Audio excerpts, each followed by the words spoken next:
from around the state. So you've got a very good cross-section of the folks in your state. The conference theme today is Members Matter, and obviously we're in the energy side. So maybe I was going to start us off with a kind of a first question here. What is your long-term vision for meeting Arkansas's energy needs, and how will this help keep our state competitive in a rapidly changing energy environment? Nothing like starting a Monday morning with a question like that. I mean, wow, we're really getting the party started early, aren't we? But certainly, I think the long-term vision is to make sure we continue to have accessibility and affordability. I don't think that comes as any surprise to anybody in this room. We want to make sure that we're expanding capacity as our workforce continues to grow, as businesses continue to expand. Capacity really matters. And that's been an interesting shift that we've seen over the course of the last couple of years. I say all the time, when I first got elected and when those first 6 to 12 months in office, every business that I met with asked me the same question. And it was all about workforce. Do you have the skilled, qualified labor that we need to either relocate to your state or to expand within Arkansas? And over the course of the last, certainly 12 months, if not longer, that question has changed. It's no longer about workforce capacity, but it's about energy capacity. Can you meet the demand if we want to build a new business here, if we want to expand? And because of the great partnership that we've had, I see several members of the legislature here on the front row, Arkansas has been able to not only answer yes to that question, but create a model and give, I think, confidence to businesses who want to either relocate or expand, that we can meet that demand. And it's not something that we're looking at in the short term, but what does that look like 10, 15, 20 years from now? We're giving you the certainty you need to expand capacity while also protecting the affordability for our customers. And so what we've been able to do is something I'm really proud of. We worked very closely with the legislature. It was a labor of love, to say the least, but got it across the finish line, and we were able to do things that allow us to really invest in energy infrastructure, not only giving you that certainty, but also helping remove some of the barriers that make it move faster, going from an average of 12 to 18 months down to 6 months. And a lot of people were like, are you just lowering the bar for businesses? No, we're not at all doing that, but we are helping them get to it faster. And that's really important and something I'm really proud of, and something that I think is setting Arkansas apart. When we go into those conversations, it's one of the reasons we're able to bring so much new business to our state. One of the reasons you're seeing companies feel really comfortable expanding their operations here in Arkansas, because they know that we're going to be able to meet that demand, which is so critical. Thank you, Governor. And you alluded to, but you're right, this last legislative session, the co-ops, I mean, a lot of people in the state sort of work together, which is always good when we work together, right? And instead of feuding. Certainly goes a lot better for me when we get to work together. I understand that. But yeah, it was the Generating Arkansas Jobs Act, right? And a lot of people work together. You've discussed a little bit about how it reduces the regulatory timelines, accelerating generation projects. When you look at and there's been some challenges, issues in the press, other things, it's not been all glowing reviews of this thing. From your seat in the governor's office, what do you think this legislation does most specifically to make us more competitive? If I ever get 100% across the board glowing reviews from the press, I'm actually more uncomfortable.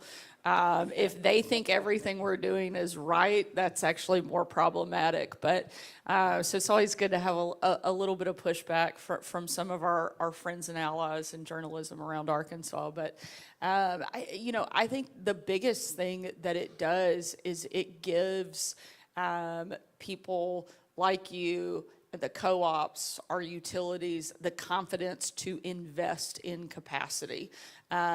And I think that is so critical, because if you're not growing, you're not expanding, then we can't go out and recruit and retain additional business. And I like to consider myself the chief salesperson of the state, and I can't go out and do that in a way that's really effective if you guys don't feel confident in your ability to deliver. And I think this really allows us to do that in a way that very few other states have the ability to do. And so I think that's the most critical piece. And I think there's a great example. Look at what we were able to do just in the last couple of months. We announced the new Google facility in East Arkansas. That doesn't happen if we don't have the ability to go out and sell our state, meet those demands, and show that we're capable of handling those large-scale projects. At the same time, just last month, I was in Camden twice announcing massive projects that without partnership and without that legislation, I don't think would be happening, both in the aerospace and defense industry, which is a growing and massive driver for Arkansas's economy. It's now become our #1 export is aerospace and defense. We have over 150 companies that exist in the state of Arkansas that work specifically in that area, and they require a lot of energy needs. And so our ability to continue to meet that and grow it and sell it is absolutely critical, and I think that's what that allows us to do. Thank you. And I just want to say, too, that, you know, it's always about business climate, right? You know, we get these economic development company magazines, and they're always ranking states on business climate, right? And you're right, you are the chief salesperson trying to bring opportunities for Arkansans, right? And so if I look and say, well, how much has went to Texas in the last few years, right? Why is this? Is it more beautiful than Arkansas? Absolutely Definitely not. Absolutely not. Anybody right? who's driven So, through Texas knows Arkansas exactly. is prettier. It was really about business climate, right? And I think when these people are getting ready to invest sometimes billions of dollars, they want to know they're coming into a place where the people want to work with them, that climate of business. And so I think if nothing else, power constraints have been the #1 challenge with people that, you know, looking for manufacturing as we try to re-onshore and do stuff. I think it sent a real powerful message that the state of Arkansas, the governor's office, the legislators, the power providers see these as opportunities and are willing to work with them. And then the reality is you can build load faster than I can build generation. You know, it's forever to build a nuclear plant, 5 or 6 years for a gas plant. Nobody can build a coal plant. And when you think about the things that you need, this, you know, sort of streamlining things is a real powerful thing. And so I thank you for signing it, not sending it back. I thank the legislature for doing it, and I think it does send a very powerful message for our state. And a lot of the topics you see today, a lot of, if you want to say, electricity prices have been going up nationwide, not an Arkansas problem, a national problem. Our Secretary of Energy has been speaking on it. And a lot of it is really sort of been around data centers and what's going on there. This really opens up the door to talk about artificial intelligence, right? AI, because it needs a data center to be smart. Otherwise, it's just like me. So I guess a good question for you, this is sort of that new technology. How is Arkansas, or how are you approaching the challenge of artificial intelligence? What's your perspective on the state's progress toward contributing to U.S. AI dominance? I see us today, when I was a kid growing up, it was the sort of us versus the Soviets. Every movie on TV, Rocky, you know, Red Dawn, all of them. I mean, no wonder I ended up on a submarine. That was my whole life, was about that. But today, everything that people are seeing, young people today, all they're seeing is we're in an AI space race with China, right? And so I guess I'd love to see your opinion on maybe what your vision is on that and how you see Arkansas supporting the country's goal on that. Sure, and I'll jump into that, but before I do, I think you touched on something that was really important. before you turn to AI. And I think one of the other big pieces of what is making Arkansas successful is the level of cooperation that we have with so many different stakeholders, with the industry. If we don't have good cooperation between the government side and the industry and the private sector and our local communities, then we don't have the ability to really sell our state. There's, like I mentioned when I first sat down, there's several members of the legislature that are up here. I think they should stand up because these individuals are the ones who really led that legislation. They should be recognized for the hard work and frankly, a lot of the hits that they took in order to get it across the finish line, but it was the right thing to do.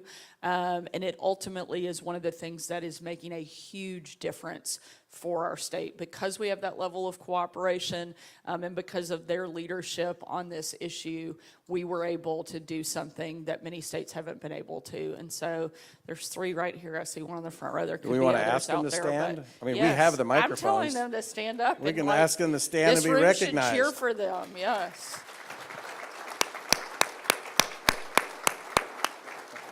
Thank you. I love to take credit for things, but I don't get to sign legislation if they don't pass it first. And so this piece of legislation, it was so critical and will have, I think, one of those really long-term impacts on our state. And it's because of the level of cooperation with your team, with them, with our team, that we were able to get it across the finish line. And so I think that is something that is very different in our state than what you're finding in many places around the country. And so I'm proud of that. When it comes to AI, I think this is one of the biggest challenges and questions that not only states but our country is facing right now is how do we deal with the ever-changing market? This is the beginning of the internet, 30 years ago when everybody said this will change the way that business operates. This will change everything about how we interact with one another and what the future looks like. AI is kind of that next big conversation. We want to make sure Arkansas is part of it. And I think that really that level of cooperation is going to be key. The government cannot keep up with the private sector on this individually and solely. So we're going to require a lot of partnership. One, to put good framework and regulatory framework together. I think the president is right that it is not going to work if you have 50 different states doing 50 different things, especially if we really want to compete with China. And I don't think there's anybody in the U.S. who wants China to lead on this issue instead of the United States. And so working with this administration is going to be absolutely critical. I'm proud that we're going to be able to do that. However, we also have to make sure that while we're in the race to beat China, which I think is imperative and has to be a top priority, we also have to put protections in place. I want us to beat China, but I don't want us to do that by sacrificing protections that are really critical. And things that we've been able to do here in Arkansas, specifically when it comes to protecting our kids online, protecting our kids when it comes to AI-created content that could be harmful to them. And so I think the level of partnership here is really going to be imperative for us. And so a constant and regular conversation with our partners in our federal delegation as well as the Trump administration is going to be something that really makes a difference. I want us to beat China. I think we can, and I think we will, certainly under the leadership of President Trump. And I also want us to make sure we're putting protections in place that help our citizens and give us kind of long-term sustainability in the workforce. We know that it's going to change, and we want to be prepared for that. How do we put Arkansas in a place where we are doing things that help us take advantage of AI versus being negatively impacted? And so that's kind of the level that we're looking at. It's an ongoing daily conversation, and it's going to require a lot of cooperation among all of the stakeholders for us to really do it right, but also have key protections in place. You know, I really appreciate your answer. It's easy just to get fixated on the positive aspects of new technology. You know, the internet's been great. You know, I spent some of my time talking about how Jeff Bezos used the internet to make Amazon a $1 trillion company. But the truth is, the internet can also be used by bad people. And so you used to have to like actually break into someone's house or break into a bank to rob them. Now you don't got to leave, you got to leave your couch. You could be playing Xbox and then rob somebody over here. So this technology, yes, it enables great good, but it also can make bad things easier or more into people's homes. So I love the fact that you are focusing on the protections that we need too, not just everybody getting fixated on all the opportunity, rushing toward that and being sort of blind to the fact that, yeah, using AI, I did a lot of AI use making my presentation, and it can make anything you tell it, right? And we've all seen these deep fakes, and they're all funny. I see President Trump as a little child all the time on videos. I don't know why these get sent to me, but they do. They are pretty darn funny. Just saying, whoever makes those is a genius, right? But they could also do bad things with that, and we've seen some of that in the press. So I really applaud that you're looking at both sides.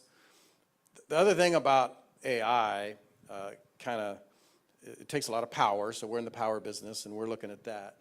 But you also got to connect all this stuff. A data center sitting in the middle of the prairie with no internet connection, no broadband. All this data has to be churned and shoved out, requires what we're calling broadband. And you've been a great supporter of rural broadband. But given the significant investment this room has made, because this is rural Arkansas, and we've been serving customers for 80 years with electricity, but not broadband. So our first mission was electricity. 14 of our 17 members have committed to bringing high-speed internet, broadband, to their members. It is a real enabler, but it's really challenging. And so these folks have really stepped up to do that. So given their investment and the cooperative's role, what plans exist sort of from your office for every Arkansan to have access to affordable high-speed internet, especially some of those?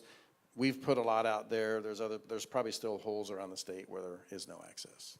Sure. Well, I certainly think that if there were a handful of lessons that we all learned, particularly during COVID, it's that connectivity is key.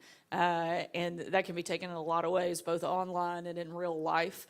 Connectivity matters. People's ability to interact with one another, not to be totally isolated. And so a lot of our smaller, more rural communities certainly were impacted in a much bigger way without having connectivity.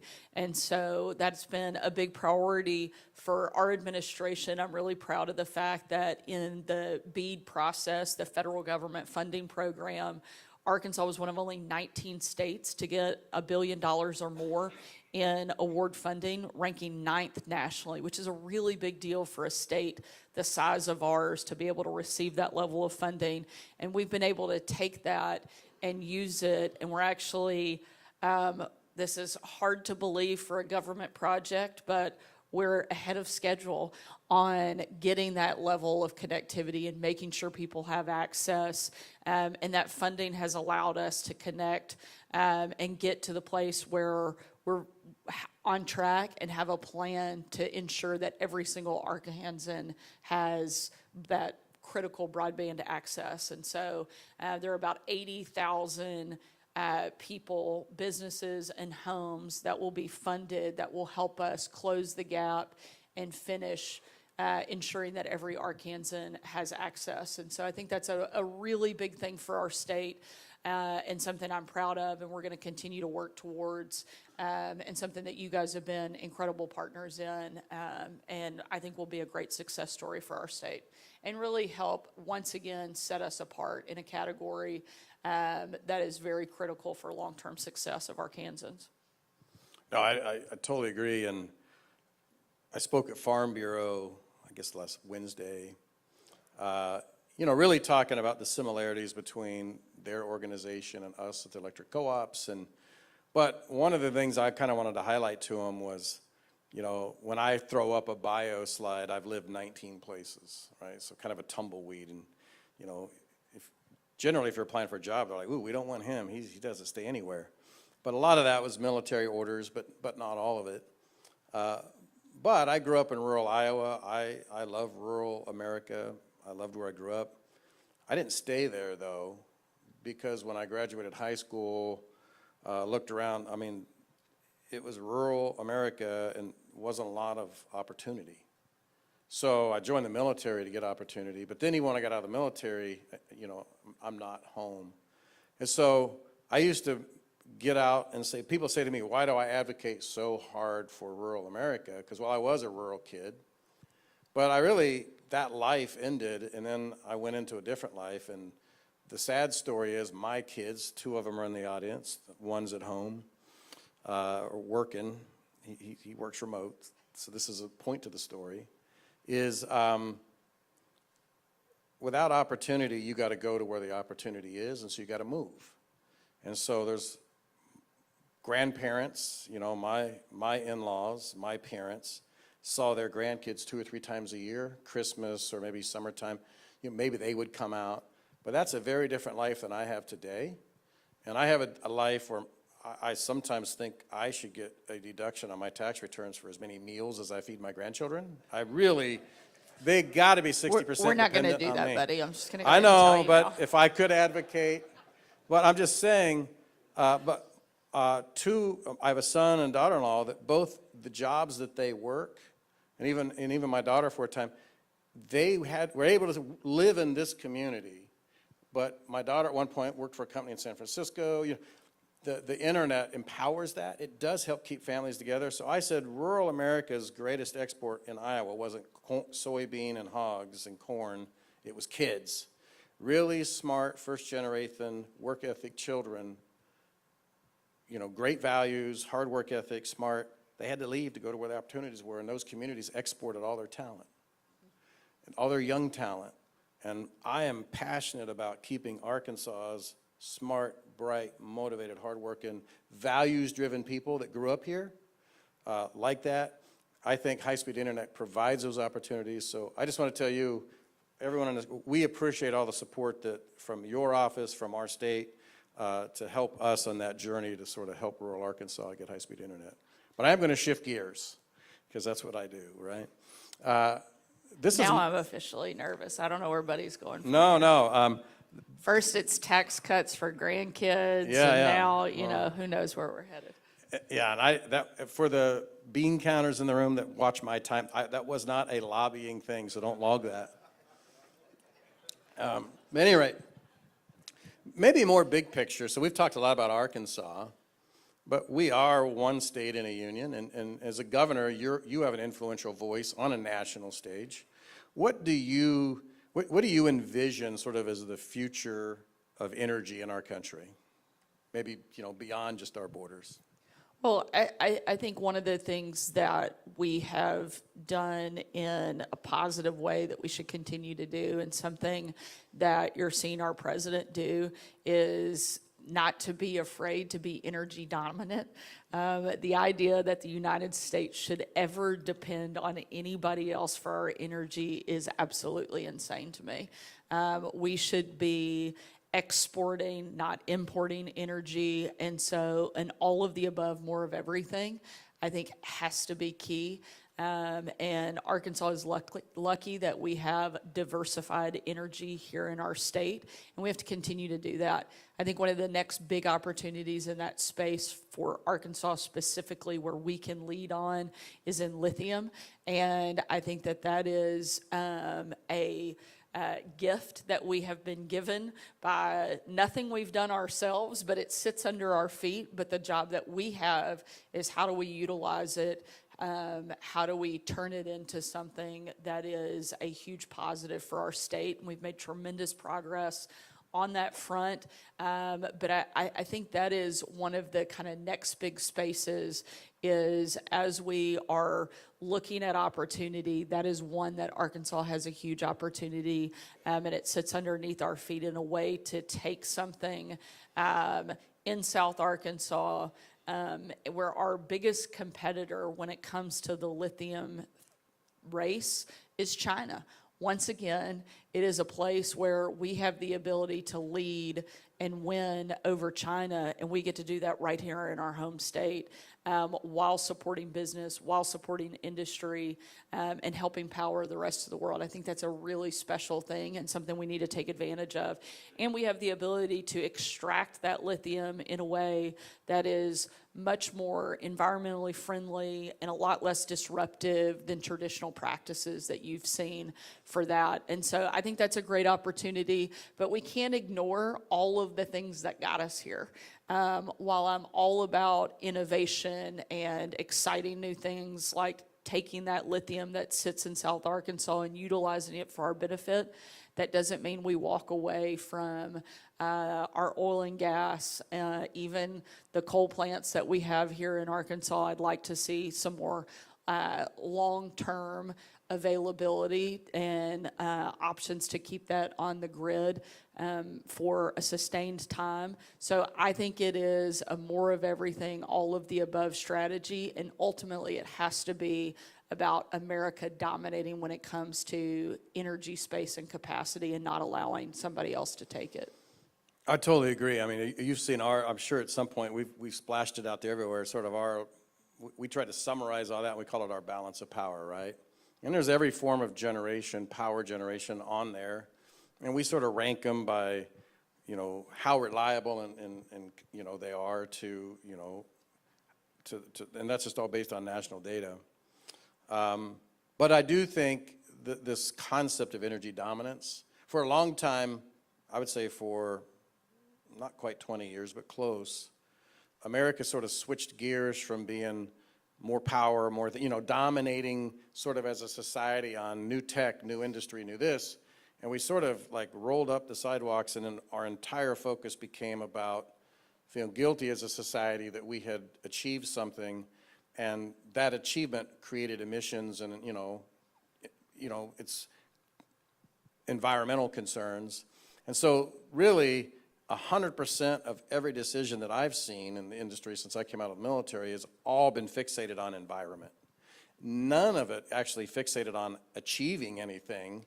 It was all about environment. Like, as a society, what is the goal? Less. No, but none of it was actually like, how do we advance society? I think it is an important factor, right? So like, we're not tone deaf to it, but the reality is this concept of energy dominance isn't just about like to put a check in a block. It's really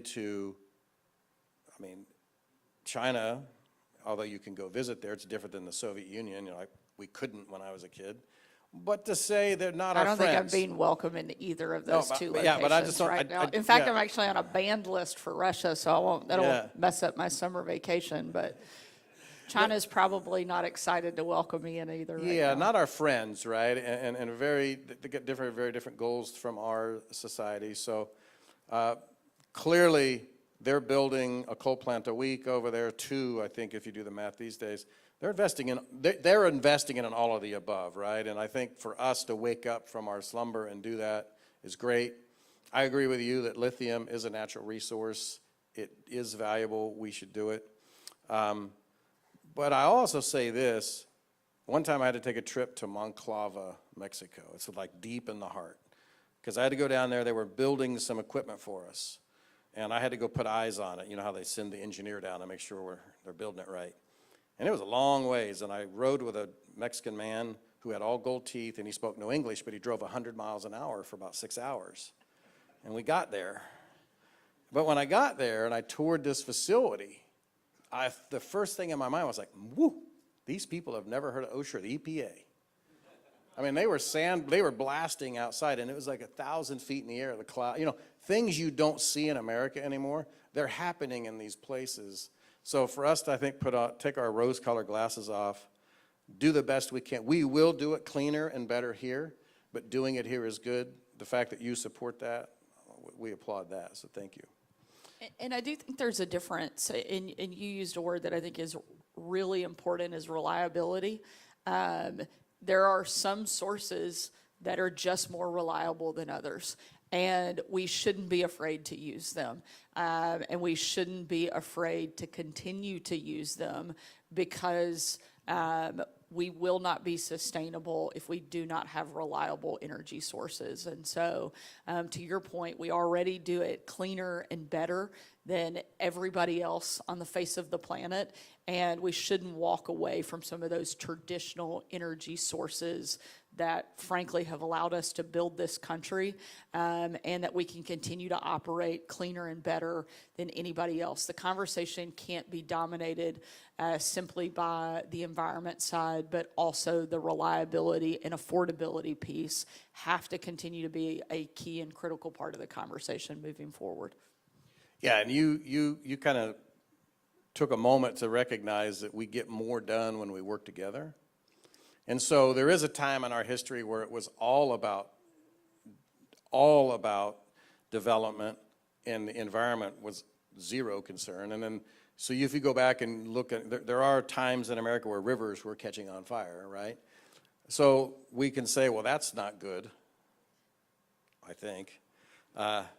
Not good in my opinion. I think there's strong consensus that that's not good. I didn't want to put words in your mouth there, but the other side of it is, if all we care about is environment with no actual care about the outcome, I think we've proven to ourselves that's not good too.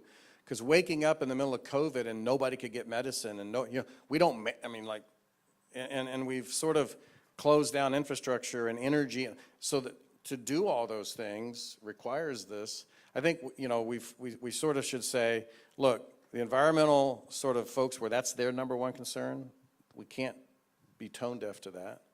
But those that believe that, look, we don't want to be dependent on China, we can't be tone deaf to that. Working together and cooperating is probably where we need to be. So that's what I heard, and that's what I hope we're able to achieve in our state and maybe at the national level. I'll ask you kind of another one, and we sort of talked about AI a bit. But what do you see as the role of new technologies, right? I mean, we've talked a little bit about AI, but like new technology, every morning if I look online, somebody has almost invented fusion. In China, it was like at 0.3, everywhere it feels like we're right on the edge. There's a lot of new technology. So maybe in your thought process, what do you view the role of new technologies in the energy sector? Well, obviously, there's a lot of opportunity there, and you're far and away the bigger expert when it comes to this, so I may turn it back and let you speak to this. But every day there are new and emerging technologies when it comes to I think nuclear is a big opportunity. I'm getting pitched, I would say almost weekly, that somebody's figured it out. I'm hopeful that at least some of those people are correct and some of the things that they're peddling are as good as they say they are, because if that is true, it will be transformational, not just for Arkansas, but for the country. And I think that's a great thing. If you're not continuing to innovate, you're not continuing to expand technology and look at new opportunity, then you're staying stagnant and you're not going to be competitive. And that's not what we want to see for our state and what we want to see for our country. And so investing in new technologies is key in terms of how real and how fast some of those things come online. I would turn to the only one of the two of us that's a nuclear engineer on the stage to say, how real is that? How quickly do we think some of that technology is really usable? I think a lot of it is right on the verge, but when is it to a place where it can actually be tapped into and utilized? And I think you can answer that question, frankly, a lot better than I can. Well, I learned a long time ago that it's okay not to know everything. I get reminded of that regularly, both when I show up at the Capitol and when I'm at home. As a parent to a teenager, I'm finding out I actually know a lot less than I thought I did on a daily basis. But surrounding yourself with really smart people is important. And I think that our state is lucky to have you leading in this industry.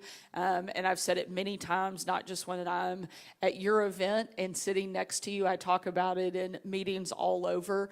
But having somebody who is truly an expert that can give really good guidance and advice helping lead the effort in our state makes a difference. And I think you're one of the brightest people leading in this space, and that we have access to it is something that we should take advantage of. So I set you up really well. Don't mess this up now, buddy. I've given you a really great stage to bring this home. But I do think that you have a vast amount of knowledge that you can share with the group. Wouldn't you know it, Tracy's not here. She'd normally be right there, be validation. Hey, maybe I'm not that dumb. Hey, any rate, no, I'll kind of start with the nuclear, right? Because you're right, it's the talk of the town. And I get asked almost everywhere I go, are the co-ops thinking about nuclear, right? And it's an easy question to ask. And going back to my previous statement about the power energy dominance people not turning a deaf ear to environmental and sort of saying, now I get it, environmental is a very broad field, and there's a lot of anti-nuclear people who don't like it just because, you know, of radiation and those kinds of things. But the narrative on the planet is carbon. That's the narrative that has been sort of sold to the globe for the last 20 years. And so if you say, okay, I've got to not just ignore the carbon people, but maybe how do I meet their needs? But I got to meet my needs too, and my needs are opportunity, society, development, because if we don't do it, somebody's going to do it. And then, you know, who do you want to lead the world, us or someone else? So to me, nuclear power is the perfect marriage of those two ideas. It's the most reliable form of energy on the planet. It's the most energy dense. When you look at how much money the taxpayers have paid in subsidies for wind and solar, you know, everybody's got their math. I don't work for the Treasury, but, you know, Google is very powerful. You know, I'm going to say, was it like $480 billion since the beginning? Okay, and then not everything that was in the Inflation Reduction Act is going to get built because President Trump has pulled a lot back. But if we had gone full in on what was planned, and a lot of it will be built, well, we were going to be at like $800 billion in tax incentives. Well, we look at Southern Company built the last nuclear power plant in America. Just came online last year. And, you know, it's about 2 gigawatts. Just for instance, Independence is 1.6 gigawatts, White Bluff is, so we've got 3 gigawatts of coal that we've been kind of looking at. But that's more than Vogtle. Vogtle is 2 gigawatts. And when you look at that, a project that was supposed to take 6 to 7 years to build took 12 or 13. It was supposed to cost $14 billion, it cost 36. That's terrifying to energy companies. And imagine, I mean, these are the shareholders, and imagine that kind of risk where you just don't know where it's going to end. And the problem is, and I use this analogy all the time, if I went out in the driveway and helped my dad or grandfather, they could open the hood on the car, they would hook up the timing gun, they would turn the distributor cap, they would measure, they could do all those things. And I'm not disrespecting my grandson, but if we went out there today, it'd be an hour later trying to figure out how to pop the hood. Young people just don't do that today. As a nation, we built all of our nuclear infrastructure in the 70s and 80s, 60s, 70s, and then we quit. And then we've got generations of people who don't know how to do this. Our regulators, I mean, all of this, and this is a very unforgiving technology that the anti-nuclear people are right to make sure that we do it right. So they are, I'm not bashing them, I agree that we need to do it right.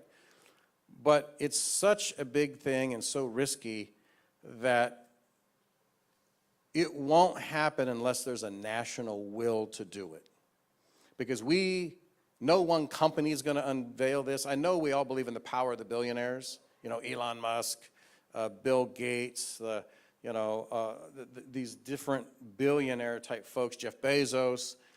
They are putting people in space and everything else, but nuclear is pretty pricey technology, and it's so regulated. I think we need America, no different than we had a national will to win World War II. We had a national will to respond to 9/11. We had a national will to do certain things. And if we want to have a future where we can be the AI dominator, and we want the national security, and we want American ideas and values to go across the globe, then we're going to need a very dense energy source. And if we're not going to make everybody mad about carbon, it has to be nuclear. But we need everyone to understand those facts so that we can have that same national will to want this, so that our federal government, our regulators, they can make some of those incentives. Because if you take $800 billion in renewable, there's nothing wrong with wind and solar, but physics is physics. If you had pumped all that even to the overpriced Southern Company nuclear plants, we wouldn't have a power problem. So to me, that's the challenge, though, is it's hard in America to get everybody to work together. But if we can do that, and then we got to avoid the sins of the past. Every nuclear plant, there's 104 reactor plants in America. Every one of them is a different design. And so every crew, every company, they've got to manage these things individually. It's not very cost effective. We need to be like the military where there's a Virginia class, there's an Ohio. We need to pick a couple of designs, streamline, get the quantities of scale, be a little bit more like China on that, and then get the national will to do it. And then I think it can happen. But when people say, why isn't the co-op building a nuclear plant, I'd say everyone in this room would cheer. And then about year 4, when, you know, the cupboard was empty and where are you going to get the money, then I would, you know, I'd be chumming for a job somewhere else. So I think I'm very supportive of nuclear power personally. I think it is the answer, but it needs, you know, this question we talked about above, the future of energy in our country. It's one of those things that's so big, we need our country to get behind it. So you're a very important voice on matters, you know, governors get to, I would just say, I think it's wise for us to make this a national priority. It's very unwise for me to make this a co-op priority without national support. I think that's fair. I think you said it just like I would have said it. So basically, I mean, we're on the same page. Here I was thinking you had all this extra information as, you know, the nuclear engineering. Exactly. A couple takeaways. One, I can pop the hood, but that would be the extent. After that, I couldn't help you any further than that. But I think one of the big points that you made is really important, and it's the education piece of it. I think so many people are afraid of nuclear simply because they don't understand it. They don't understand its power. They don't understand the uses. They don't understand that it can be done safely, cleanly. And so I think that is one of the big challenges that we have. We talked at first about the technology, and I do believe that the technology to really expand in that space is there and likely available, but it's getting people to a level of comfort that they want to collectively buy in, and that is where I think that we have a lot of work to do, and something certainly that we can help on, but people like yourself that can actually explain it in a way that others understand is going to be key and critical. So I'll be happy to bring you in front of a group of governors anytime so you can say what I would have said if I had answered the question. So that well, and I'll, you know, I see Representative Ladyman. I think I saw, oh, you're right in front of me. These lights are bright. You know, he's been a big advocate for nuclear technology. And I don't want to say nuclear power plant because it's more than that. You know, one of the naysayers can say, but the problem with nuclear is nuclear waste. That is true. You know, currently we're storing a lot of it. America had a plan to put it all on Yucca Mountain out in the desert in Nevada, then that sort of evaporated. So it's all being stored on site. So, you know, I do think Arkansas has shown leadership on a national stage with how we think about nuclear, and is there the ability to recycle old fuel, get something out of it, use it in new reactors, create a life cycle, and does that bring opportunity to us? But to your point, and like I said, I don't think it's wrong for people to be cautious about nuclear, because I worked around that technology for 20 years, and it is fast and immediate and unforgiving. You know, when you hit the gas in your car, there's a certain more fuel, more combustion, things go fast, right? When you move a rod in a reactor, things happen in times of nanoseconds. So 10 to the minus ninth seconds, so 1/1000th of a second things happen. You got to get it right the first time. So the reality is, but we do know how to do that right. We've been doing it as a nation for a long time. I appreciate Representative Ladyman's leadership on this issue. I know we've gotten some national attention.